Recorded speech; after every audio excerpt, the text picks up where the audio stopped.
So, in Chapter 5, we are going to talk about sports nutrition and supplements. So, the basis of nutrition. So, nutrition is the science of certain food substances, nutrients, and what they do in the body. There are three roles that nutrients provide in the body: growth, or maintain and repair all body cells, regulating the body processes, and supplying energy for the cells. The basics of nutrition. So, we have kind of identified two different categories of the science of substances found in food that are essential for life. You have your macronutrients and your micronutrients. Your macronutrients are the primary building blocks of the human diet and make up the caloric content of food. This is your carbs, proteins, and fats. Micronutrients are responsible for a wide range of metabolic processes in the body, but are not a source of calories. You have vitamins, minerals, and waters. There are 13 vitamins and 15 minerals that have been identified as essential for health. All right, carbohydrates. This is your body's most efficient source of energy. Carbs are the sugar, starches, and fibers found in plant foods. This is our primary source of energy as well. These are broken down into glucose through digestion and then used for energy throughout the day. Carbs help to control blood glucose and insulin metabolism, and also participates in cholesterol and triglyceride metabolism and support gut health. Carbs provide 4 calories of energy per gram and are found primarily in grains, fruits, veggies, beans, lentils, and dairy. All right. Fats are made up of fatty acids and come in two forms: saturated and unsaturated. And then you have your trans fatty acids as well, but the two main are saturated and unsaturated. Fats are the body's main source of stored energy and participates in cellular structure and function, regulating temperature, and protects the body's organs. Fat provides 9 calories of energy per gram and is found in animal fats, oils, dairy, avocados, nuts, and seeds. All right. And then last of the macronutrients is your proteins. So proteins are made up of amino acids and are found in animal and plant forms. Protein is used in the body for structural and mechanical function, regulating cell processes and providing energy. Proteins provide 4 calories of energy per gram and is found in meats, poultry, seafood, eggs, dairy, beans, lentils, and nuts. And then now we go on to your micronutrients. So this starts with vitamins. So vitamins are required for cellular function, growth, metabolism, and the development and come in fat soluble and water soluble formats. So your fat soluble are vitamins A, D, E, and K. They're stored in the liver and fatty tissues of the body for extended periods of time. Water-soluble vitamins include vitamin B, complex vitamins. There's a bunch of vitamin B vitamins, and vitamin C, and cannot be stored in the body, so they require a more regular consumption. You will find that most people will be deficient in vitamin C and vitamin B vitamins. So, for instance, it's not uncommon to see someone with a vitamin B12 deficiency, and the major complaint of that will be increased fatigue. So, besides the 4 fat soluble vitamins, the other 9 are water soluble, including B1, thiamine, riboflavin, niacin, pantothenic acid, pyroxidine, biotin, folate, and cobalamin. All right, next we have your minerals. So, minerals are inorganic substances that are required for bone structure and hormones.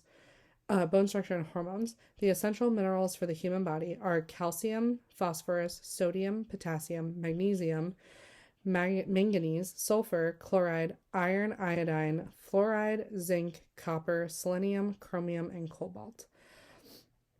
Minerals are found in blood, bones, and tissues. They carry oxygen and carbon dioxide. They help to maintain acid bases required for normal growth and are needed for the heart to pump normally and can even prevent certain diseases. Next, we have water. So probably one of the most important concepts that I relay to my athletes or patients about hydration and water. Water is the most essential nutrient. It is 60% of our body weight. and it's essential for all of our chemical processes. And so when you're dehydrated, it's easy for you to sustain an illness or even death. And so the thing that I talk to my athletes and my patients about is that the first sign of being dehydrated is being thirsty. And so hydration starts 2 to 3 days prior to competition or activity. If you are ever on competition day thirsty, you are already dehydrated. You are already behind the game. And so, and then you also have to think about the balance of electrolytes and water. So the kidneys are the body's filtration system, and they filter the blood to help maintain a balance of electrolytes and water, which is one of the biggest reasons why, or one of the biggest evidences behind cramping, is that you're deficient in one or the other of these things, water or electrolytes. And understand that there's stress put on the kidneys if you're constantly dehydrated. And which is why, for instance, one of the biggest fluids that we can consume that makes us dehydrated is coffee.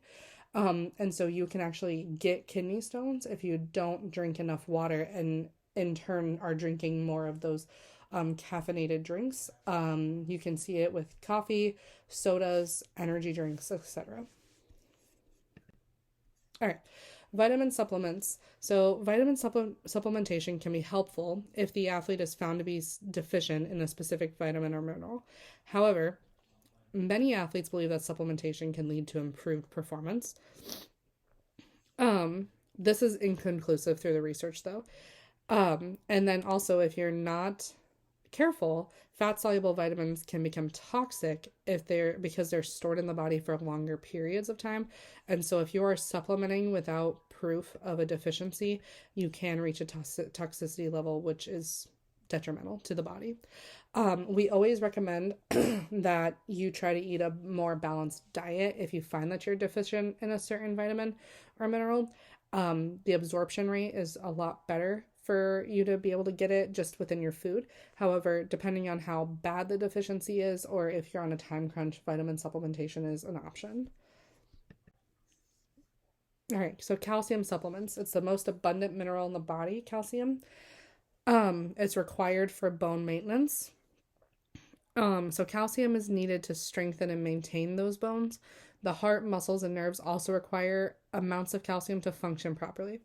It is also suggested, however, it's inconclusive, that calcium can help in preventing against cancer, diabetes, and high blood pressure. The recommended daily intake for calcium for 19 to 50-year-olds is 1,000 milligrams to 2,500 milligrams a day. Dairy products such as cheese, milk, yogurt, dark green leafy vegetables, broccoli, kale, fish with edible soft bones such as sardines or canned salmon are all options for you to increase your calcium diet.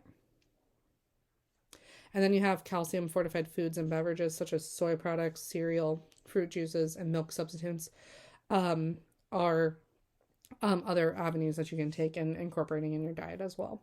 Now, understand that in order to absorb calcium properly, you also need vitamin D. So if you're going to supplement with calcium, you might want to consider supplementing with vitamin D. Otherwise, that calcium might not be absorbed properly, which isn't going to help you with any deficiency. Too much calcium can be just as serious as the deficiency, though, with some research believing that if you don't have enough calcium, if you're deficient in it long term, it can lead to heart disease. All right, popular eating and drinking practices. So, caffeine. Caffeine activates the receptors in the brain that counteract the effects of fatigue on an individual's mental status and physical performance. So, that's why we think that it's a stimulant, right? And so athletes should remember that caffeine is also considered a banned substance by the NCAA.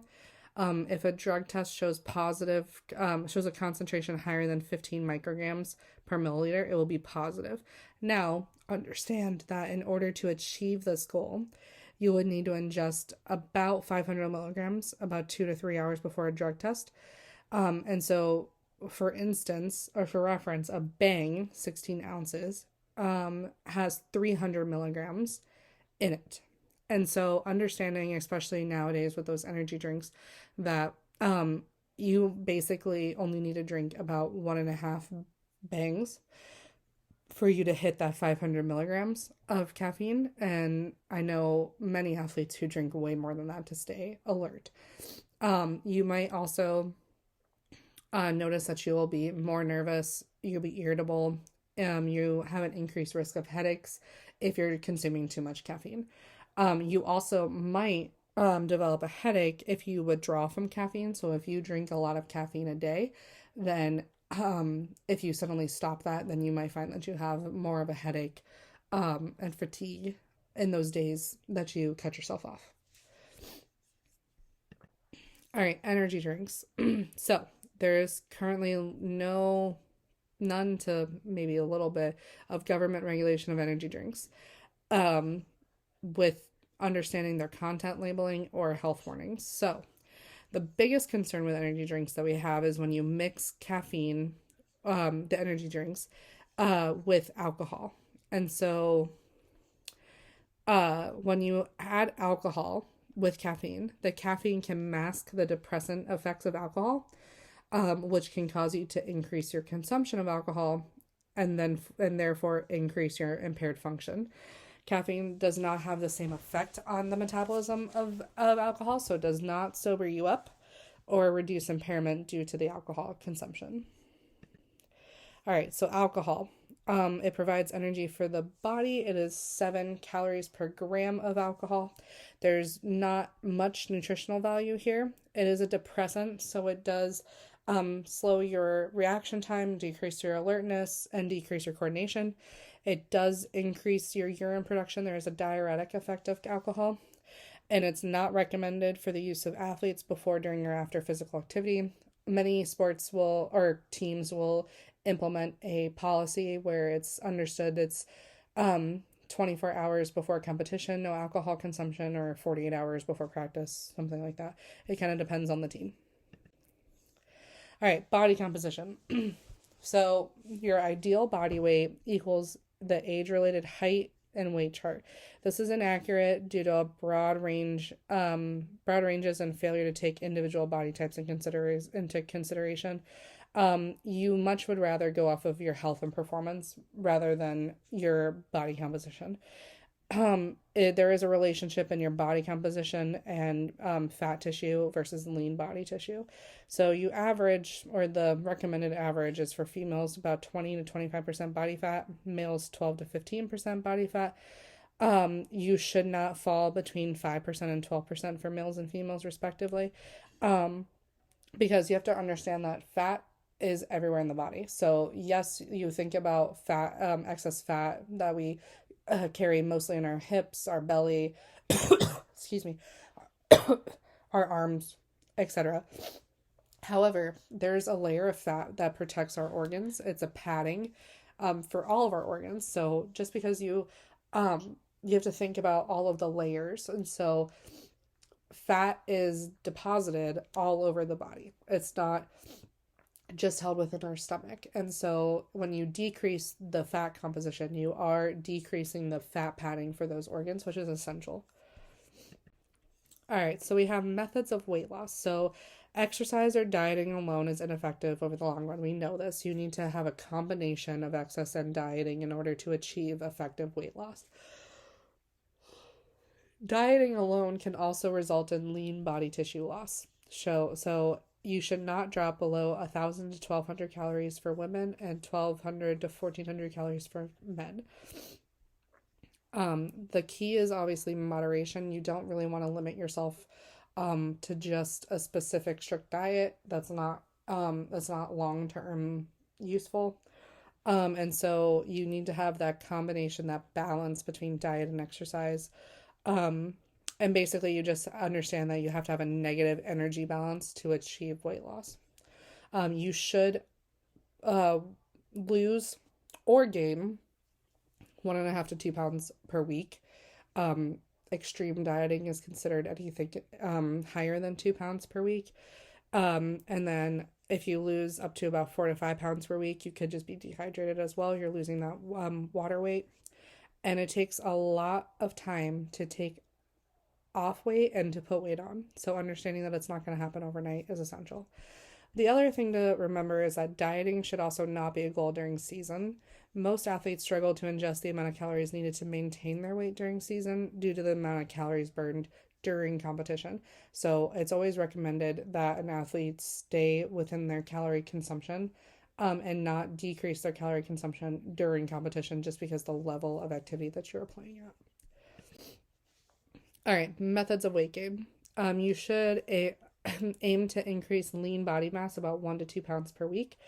Um, in order to gain lean body mass, you need to increase your physical activity and then obviously have the dietary modifications as well. You should put on about 500 to 1,000 additional calories per day, depending on um, your goals, and then also uh, how much energy you need associated with that weight training in order to gain the 1 to 2 pounds per week. And then we get into disordered eating. So, as an athletic trainer, you normally work with a dietitian, or you are hopeful to work with a dietitian. And so, our scope of practice, as far as understanding eating disorders, is being able to recognize them, and then we often refer them to a nutritionist, to a dietitian, understanding that when it comes to mental health or eating disorders, that yes, we know about them, we understand them, but we are not qualified in them. So they need to get professional help with a psychologist or with a dietitian or nutritionist in order to effectively treat this disorder. So we have a couple of them. So this is bulimia nervosa. This is basically your purging disorder. So you'll eat a rapid amount of food in a short time, and then you purge that. So basically, you would either vomit, or they use laxatives or diuretics in order to force all of those calories out. It's very common in females, ranging in adolescence to middle age. So there are some characteristics for bulimia, and so oftentimes they're perfectionists, they're obedient, compliant, highly motivated, successful athletes, student athletes. It's mostly common in gymnastics, track, dance, and wrestling.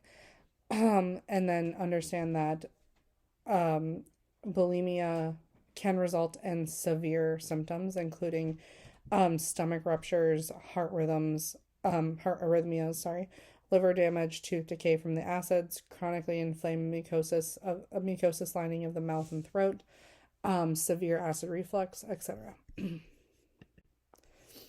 Then we can get into anorexia nervosa. So understand that bulimia athlete or student athletes that suffer from bulimia, they're not necessarily overly thin. You can have a patient with bulimia and not even suspect them of an eating disorder. And so, whereas anorexia also comes from bulimia, about 30 to 50% of anorexics suffer from bulimia, but anorexia is um, basically when you are very thin to the point of it's injuring your body. And so this is characterized by that distorted body image and constant concern of weight gain. It mostly impacts females, and it starts off in adolescence, can be life threatening. Um, and so the athletes tend to be too thin, but they consistently feel fat. They'll deny hunger, they're hyperactive and highly secretive, especially of their food intake. So, anorexia athletica, this is a condition specific to athletes. It's similar to anorexia, but they don't self starve. Um, they will exhibit similar signs. So, they have the distorted body image. They'll lose over 5% of their body weight. They'll have gastrointestinal complaints. They'll have a lack of a period or amenorrhea, or menstrual dysfunction. They'll be irregular. They'll they won't have a medical illness to explain that rapid weight reduction. They'll have most of the time a fear of becoming obese. And then obviously like they'll binge and purge if they are relating to that bulimia, and then they'll have compulsive eating or calorie restriction.